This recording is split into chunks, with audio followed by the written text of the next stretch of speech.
Hey everybody, welcome to our Homeless Solutions America YouTube page. Thanks for tuning in. Today's video is simply asks the question, why are people homeless? We want to have a discussion about this. Now I know if we wanted to make a video that was a half hour, an hour, 2 hours on this subject, we could do it. There are a lot of reasons why people are homeless, but just for the purpose of starting a discussion here, I'll share just a few comments about my experiences with the homeless. And then you guys can take it from there. We can talk about it. Would love to discuss with everybody their experiences in homelessness. But anyway, I guess if you were to ask me why are people homeless, obviously there are a number of factors.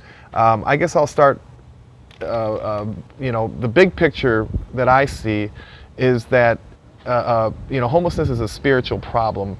Almost everyone I see who is homeless has lost faith, has lost hope, is lacking in love in their life. And, restoring those things, faith, hope, and love, is the way to rebuild a person who is homeless. It's a spiritual thing, it's an attitude thing. Either people feel like there's no point in trying, or that they don't have faith that if they do try, that they will personally benefit, or that there will be any improvement in their lives. And it's a certain type of apathy, but even more than apathy, it's a loss of faith, just in life in general, which can be very difficult to deal with, because how do you convince somebody that there is life worth living? And let me say this too, there are just as many people who have lost faith, hope, and love in their life who are not homeless, who actually have homes. So it's not a mindset that is exclusive to homeless people. Everybody is susceptible to losing their faith in humanity, their hope in their life, susceptible to losing love in their life. So, it could happen to anybody, but people who end up homeless, I almost see universally have this kind of mindset. And then, of course, that's sad to see. Now, how do people end up in this place? And there's just a zillion factors, but I'll just start from the largest numbers I see and then kind of work my way down. What I mean is, first of all, an overwhelming number of people who are homeless do come from difficult backgrounds, and I think most people understand that. And we also understand that coming from a difficult background doesn't necessarily mean that being homeless is what you should do or how you should end up. A lot of people, it's unfortunate that they have to deal with a lot of things, some more than others. But almost universally, you see that people who are homeless do come from difficult backgrounds, whether it be broken families, families with substance abuse, sexual abuse, you name it, mental illness, incarceration.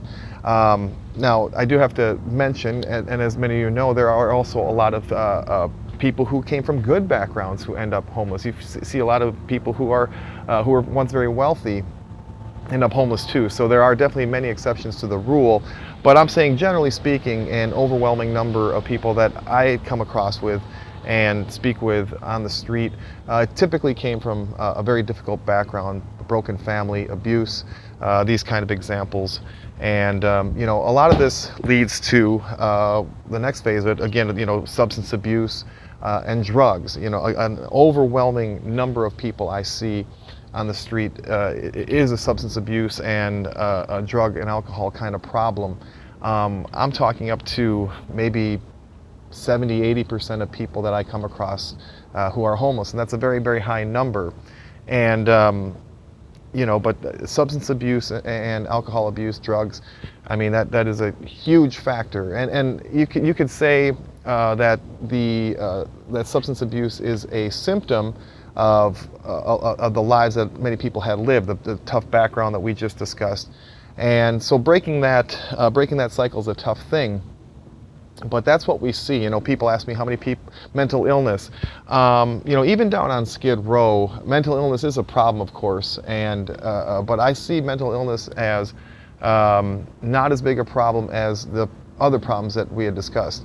I would say maybe 1 out of 15 people you see on Skid Row, if you're walking down, maybe 1 out of 10, are really truly mentally ill, cannot take care of themselves.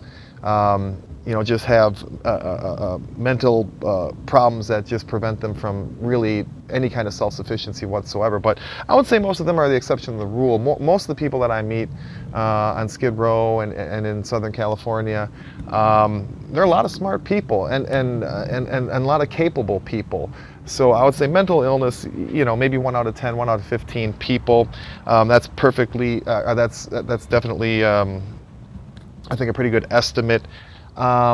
Then I think, with homelessness, a lot of things that we've been talking about, it eventually becomes a lifestyle choice, where people get out of the whole idea. I guess one way to put it is living off grid. That's more by choice. That implies, people who want to live off grid, get off the power grid, get off the internet and all this stuff, and live out in the wilderness or something off the grid. That's design. That in that case, people want to live off the grid. In the case of a lot of homeless people, and we see this too, high cost of rent, high cost of living, does force a lot of people into this off-grid type living. And this is what's kind of fascinating to me, because you'll meet a lot of homeless people who are walking around, with $1,500, $2,000, $2,500 a month in different aid packages and stuff, and I think that's great. I think that's fine. Problem is, even for a single person here in Southern California, I mean, if a single apartment's going to be $1,000, and that's even before talking about food, transportation, electricity, all this stuff. I mean, the cost of living in California, even for a single person's, $2,000 to $2,500. And that's bare minimum, because there's just so many different expenses that someone has to deal with living in a city like this. So being homeless does become a lifestyle choice. Some people just throw their hands up and say, hey, forget it. It's warm enough in Southern California to live outside pretty much all year round. People have enough money to live. They don't have enough money to rent or live in a building, but they have enough money to live outside. And so then it becomes a lifestyle choice for a lot of people. A lot of people, again, and this is kind of ties into the lack of faith in the process, the lack of faith in your community and your society, society's ability to provide a living for somebody. So anyway, I just wanted to share some of these thoughts. I don't want to keep going on and on. I want to hear your thoughts on why people are homeless. And please, what do they say now? Comment, like, share, thumbs up, subscribe. Thank you very much for tuning in, and we'll see you next time.